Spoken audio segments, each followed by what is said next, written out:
मैं छत पे चढ़ा पतंग उड़ाने के बहाने और पड़ोसन आई कपड़े सुखाने के बहाने। ये देखकर बीबी डंडा लेकर आई बंदर भगाने के बहाने। एक लड़का लड़की देखने गया तो लड़का लड़की से पूछा तुम कितनी पढ़ी हो? तो लड़की बोली बीए तक। लड़का शादी करने से इनकार कर दिया। बोला साली 2 अक्षर पढ़ी है वो भी उल्टे। एक आदमी बिना टिकट के ट्रेन में सफर कर रहा था। इतने में टीटी बोला कहाँ जाना है? आदमी बोला जहाँ राम जी का जन्म हुआ था वहीं जाना है साहब। अरे टिकट उकट है? टिकट तो नहीं है साहब। तब तुम चलो मेरे साथ। कहाँ जाना है साहब? जहाँ श्री कृष्ण भगवान का जन्म हुआ था। अरे मैं कुंभ इसलिए नहीं जा रहा हूँ क्योंकि जब मैं डुबकी लगाऊंगा तो भगवान को प्यारा हो जाऊंगा। अरे पाप ओवरलोड चल रहा है। मुझे एक बात समझ नहीं आती, अगर बेटियां सबकी अच्छी होती हैं तो फिर इतनी खतरनाक बीवियां कहां से आ जाती हैं? शिवरात्रि आ रही है, अब लड़कियां मंदिर जाएंगी अच्छा वर मांगने के लिए और शादीशुदा औरतें जाएंगी शिकायत करने के लिए कि हे भगवान क्या मांगा था और क्या दे दिया। जब इंसान पहली बार मछली का शिकार किया था तो मछली ने इंसान को श्राप दिया था कि हे इंसान एक दिन मेरी तरह तुम भी नेट में फंसोगे। और आज मछली का श्राप सच साबित हुआ। हम सब नेट में फंसे हुए हैं। अगर आपको प्रवचन कराना है तो महात्माओं के चक्कर में ना पड़े क्योंकि पत्नी से अच्छा प्रवचन कोई नहीं दे सकता। एक बात बताऊं, इस वक्त आपकी 4 उंगलियां मोबाइल के पीछे हैं। बेचारे मर्द करे तो क्या करे, जन्म लेते हैं तो बधाइयाँ माँ को मिलती है, शादी होती है तो तारीफ और उपहार दुल्हन को मिलते हैं और जब मर जाते हैं तो बीमा की रकम बीबी ले जाती है। शादीशुदा आदमी अपना राशफल नहीं देखते, वो तो अदरक कूटने की आवाज से ही अंदाजा लगा लेते हैं कि उनका दिन कैसा गुजरेगा। गर्मी आ रही थी और सर्दी जा रही थी, फिर दोनों में टक्कर हो गई। अब दोनों को याद ही नहीं आ रहा है कि कौन आ रहा था और कौन जा रहा था।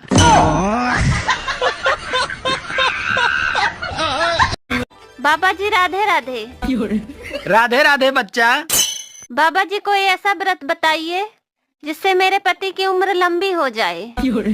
देखो तुम हफ्ते में 4 दिन मौन व्रत रखा करो, सब ठीक हो जाएगा बच्चा। अरे डर तो सबको लगता है, कुंवारे अपनी माँ से डरते हैं और शादीशुदा बेचारे वो अपने बच्चों की माँ से डरते हैं। सबके घर वाले कहते हैं मेरा बच्चा ऐसा कर ही नहीं सकता, लेकिन मेरे घर वाले कहते हैं इसी ने किया होगा। हम खुद परेशान हैं इससे। हाँ, ठंड में जिनकी शादी हो गई वो बधाई के पात्र हैं और जिनकी नहीं हुई वो रजाई के पात्र हैं। औरतें साल भर कमर में दर्द, घुटनों में दर्द और थकान से परेशान रहेंगी। अब देखना नवरात्र के 9वें दिन फुदुक फुदुक का गरबा और डांडिया करेंगी।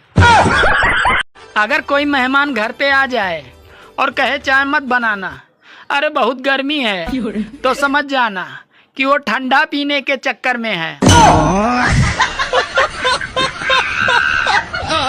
अरे डर तो सबको लगता है, कुंवारे अपनी माँ से डरते हैं और शादीशुदा बेचारे वो अपने बच्चों की माँ से डरते हैं।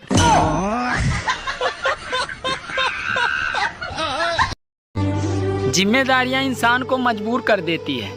अब देखिए ना, पहले मैं सुबह 10 बजे सोकर उठता था, पर जब से मेरे यहाँ नई नई पड़ोसन आई है तब से मैं सुबह 5 बजे ही उठ जाता हूँ। अरे शादीशुदा का प्यार और महाकुंभ का प्रसाद हर किसी के नसीब में नहीं है। शिवरात्रि आ रही है, अब लड़कियां मंदिर जाएंगी अच्छा वर मांगने के लिए और शादीशुदा औरतें जाएंगी शिकायत करने के लिए कि हे भगवान क्या मांगा था और क्या दे दिया। जैसे ही मैंने पूजा के लिए आंख बंद की तो भोलेनाथ बोले, अरे यही त्रिशूल फेंक के मारूंगा अगर इस बार भी फिर किसी लड़की का नाम मेरे सामने लिया तो। मुझे एक बात समझ नहीं आती, अगर बेटियां सबकी अच्छी होती हैं तो फिर इतनी खतरनाक बीवियां कहां से आ जाती हैं। अरे मैं कुंभ इसलिए नहीं जा रहा हूँ क्योंकि जब मैं डुबकी लगाऊंगा तो भगवान को प्यारा हो जाऊंगा। अरे पाप ओवरलोड चल रहा है। हे गूगल, बीबी का मुंह कैसे बंद करें? अगली बार ऐसा सवाल पूछा तो फोन से निकल के मारूंगी।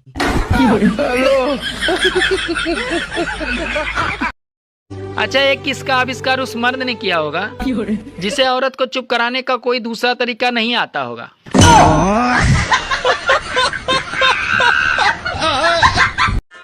एक बात पूछनी थी, सुना है शादीशुदा औरतें जुबान चार्ज कराने अपने मायके जाती हैं, क्या ये बात सच है?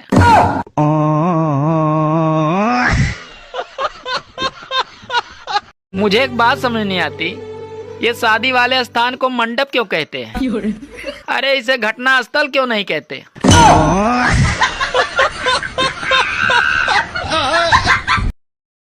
बाबा जी राधे राधे। राधे राधे बच्चा। बाबा जी कोई ऐसा व्रत बताइए जिससे मेरे पति की उम्र लंबी हो जाए। देखो, तुम हफ्ते में 4 दिन मौन व्रत रखा करो, सब ठीक हो जाएगा बच्चा।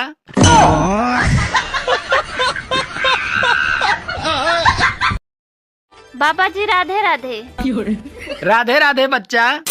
बाबा जी कोई ऐसा व्रत बताइए जिससे मेरे पति की उम्र लंबी हो जाए। देखो, तुम हफ्ते में 4 दिन मौन व्रत रखा करो, सब ठीक हो जाएगा बच्चा।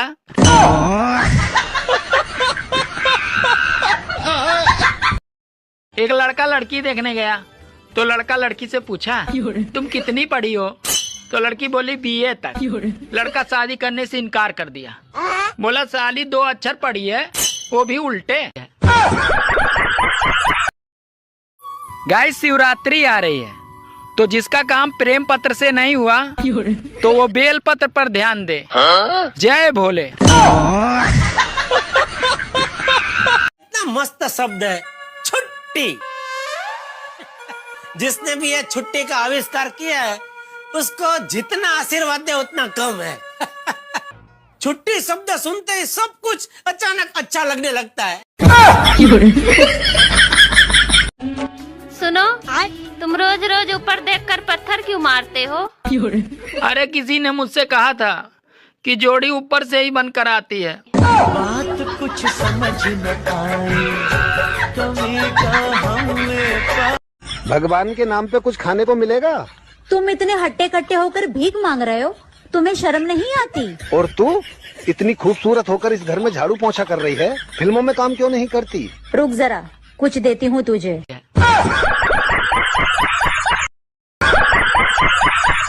किसी ने मुझसे पूछा कि चाय लाभदायक है या हानिकारक है, तो मैंने कहा अगर कोई पिला दे तो लाभदायक है और अगर पिलानी पड़े तो हानिकारक है। अच्छा, हम भारतीयों का मूड ही ऐसा है, अगर ब्लड टेस्ट की रिपोर्ट नॉर्मल आ जाए तो लगता है पैसा बर्बाद हो गया। एक बात हमेशा याद रखना, सब बीवियां दिल की बुरी नहीं होती हैं, कुछ का दिमाग भी खराब होता है। एक आदमी पतंग काटकर पड़ोसन को देखकर मुस्कुरा रहा था, तो इतने में उसकी पत्नी बोली, अरे सिर्फ पतंग ही उड़ाओ, खुद मत उड़ो, नहीं तो मैं तुम्हें ही उड़ा दूंगी। मैं छत पे चढ़ा पतंग उड़ाने के बहाने और पड़ोसन आई कपड़े सुखाने के बहाने। ये देखकर बीबी डंडा लेकर आई बंदर भगाने के बहाने। आजकल धूप तो ऐसे दिखती है जैसे नई नवेली दुल्हन का मुंह दिखती है। अगर आपको प्रवचन कराना है तो महात्माओं के चक्कर में न पड़े, क्योंकि पत्नी से अच्छा प्रवचन कोई नहीं दे सकता। बाजार में दूसरों की बीवियों को घूरने वाला व्यक्ति जब वो खुद अपनी बीवी के साथ बाजार जाता है तब वो दूसरों की बीवियों को नहीं घूरता है, अरे तब वो आदमियों को घूरता है कि कहीं कोई मेरी बीवी को देख तो नहीं रहा है। पहले माँ बाप से बच्चे डरते थे और अब माँ बाप बच्चों से डरते हैं। अरे कोई भी अपनी बीवी को खुश तो रख सकता है पर उसको चुप नहीं रख सकता। बाप की चड्डी फटी पड़ी है और बेटवा गाना लगा रहा स्टोरी पर, दबदबा था दबदबा है, दबदबा बना है। नमस्कार, मैं राहुल गांधी। जी नमस्कार, मैं पुनीत त्रिवेदी और मैं आपसे बस इतना पूछना चाहता हूँ, वो जो हमारे अकाउंट में 8,500 रुपए खटाखट आने वाले थे, कहाँ रह गए? खत्म।